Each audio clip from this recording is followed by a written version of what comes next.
চুয়াডাঙ্গার ঐতিহ্যবাহী হাড়িগুড়েও এসেছে আধুনিকতার ছোঁয়া। প্রাচীনকাল থেকে এ এলাকায় লম্বা লম্বা হাড়িতে করে খেজুরের গুড় বিক্রি করা হলেও সময়ের দাবিতে হাড়ির পাশাপাশি এখন তা বিক্রি হয় অনলাইনেও। খেজুর গাছের বাগান তৈরি করেছি এবং সেই বাগান থেকে ভালো মানের রস সংগ্রহ করা হয় এবং সেই রস জাল দিয়ে ভালো মানের খাঁটি গুড় উৎপাদন করা হয়। তারপরে সেটা আমাদের ওয়্যার হাউসে যে কোয়ালিটি চেক করে আমরা সেই গুড়টা সারা বাংলাদেশে ভোক্তাদের কাছে পৌঁছে দিচ্ছি। তবে সবচেয়ে বেশি চাহিদা লম্বা লম্বা হাড়ি ভর্তি এসব খেজুরের গুড়ের। শীত মৌসুমে প্রতি শুক্র ও সোমবার ভোর হতেই চুয়াডাঙ্গার সরোজগঞ্জ খেজুর গুড়ের হাটে সাইকেল বা ভ্যানে করে খেজুরের গুড়ের হাড়ি নিয়ে আসেন গাছিরা।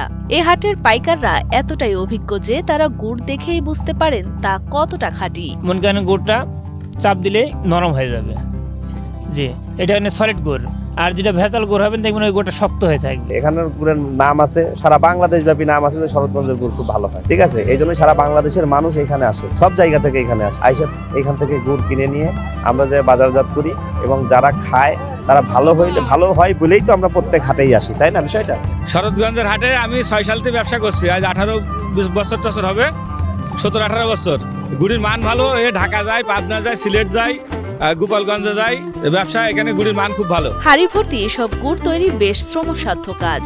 সকাল হলেই হাতে দা নিয়ে ও কোমরে দড়ি বেঁধে নিপুণ হাতে গাছ চাচা ছোলা ও নলি বসানোর কাজে ব্যস্ত হয়ে পড়েন গাছিরা। কিছুদিন পর আবার ওই অংশ কিছুটা ছেটে নলের নিচে বেঁধে দেওয়া হয় মাটির ভার। পরদিন ভোরে প্রচন্ড শীত উপেক্ষা করেই চলে খেজুর গাছ থেকে রস সংগ্রহ। সারা রাত জমে থাকা রস সংগ্রহ করে বাড়িতে আনার পর পরিষ্কার কাপড় দিয়ে রস ছেঁকে জ্বালানো হয় আগুনের তাপে। আগুনের তাপে রসের জলীয় অংশ বাষ্প হয়ে উড়ে যায় আর রসে তৈরি হয় ফেনা। এই ফেনা ছাঁকনি দিয়ে ছেঁকে ফেলে দিয়ে টানা 4 থেকে 5 ঘন্টা জাল দিতে দিতে খেজুরের রস শুকিয়ে পরিণত হয় ঘন গুড়ে। পরে পাটালি তৈরি করতে জ্বালানো ঘন রস ফেলতে হয় নির্দিষ্ট ছাঁচে। এক পর্যায়ে জমাট বেঁধে হয়ে যায় পাটালি গুড়। অগ্রহায়ণ মাসের থেকে অগ্রহায়ণ মাসের 15টি দেখাচ্ছে আমরা একটু রসটা ভালো পাই। আমাদের কোনো গাছ আধভার এক বদনা এইভাবে রসপাতি পাতি মনে করেন যে তারপরেও আমরা নৌকাতে আমরা গুড়টা জ্বালাই। তবে অসাধু ব্যবসায়ীরা খেজুরের রসের সাথে চিনি, ক্ষতিকর খাই সোডা সহ বিভিন্ন উপাদান মিশিয়ে ভেজাল গুড় তৈরি করে বাজারে বিক্রি করেন খাঁটি গুড় বলেই।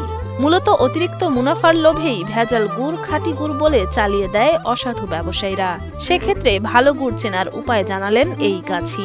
তারা তো মনে করেন এই যে নর্মাল গুড় কেনে আর কি, নর্মাল গুড় আর চিনি, ওর মধ্যে কিছু লোক আটাও দেয়। আমি চোখে দেখিনি, শুনেছি আর কি, চোখে দেখিনি। কিন্তু চিনিটা তো মনে করেন চোখে দেখি, বস্তাকে বস্তা চিনি ঢেলে তারা গুড় তৈরি করে দিয়েছে ভাড়ের মধ্যে। কিন্তু ভাড়ের গুড় যে যারা করছে গাছের তাদের গুড়টা হয়তো একটু ভালো থাকে, কিন্তু যাদেরকে ব্যবসা করে এদের গুড় কোনোদিনই ভালো থাকে না।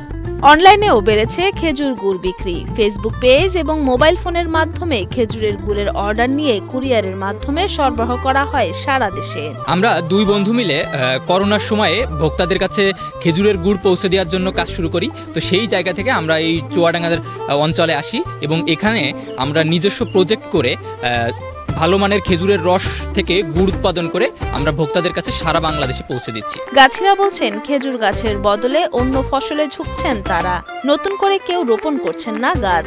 তাছাড়া খেজুর গাছ জ্বালানি হিসেবে ব্যবহার করায় প্রতি বছর কমছে গুড় উৎপাদনের পরিমাণ, বাড়ছে গুড়ের দাম। ভাই গুড়ের দাম অতিরিক্ত, বছরে বাজার বেশি। গুড়ের বাজার গাছ কাটা লোক নাই, গাছ কেটে সব ভাড়াই দিয়ে দিয়েছে, এই কারণে গুড়ের বাজার এবছর অন্তত খুব বেশি। ভেজালমুক্ত গুড় উৎপাদন বৃদ্ধিতে স্থানীয় কৃষি বিভাগ কাজ করছে বলে জানান চুয়াডাঙ্গার কৃষি সম্প্রসারণ অধিদপ্তরের উপপরিচালক মাসুদুর রহমান। আমরা কৃষি সম্প্রসারণ অধিদপ্তর কৃষকদেরকে এই মানসম্মত খেজুর গুড়, বিশেষ করে যাতে চিনি না মেশানো হয়, এরপরে নিপা ভাইরাস যাতে সেখানে সংমিশ্রণ না ঘটাইতে পারে, এ বিষয়ে সর্বদা পরামর্শ দিয়ে যাচ্ছে।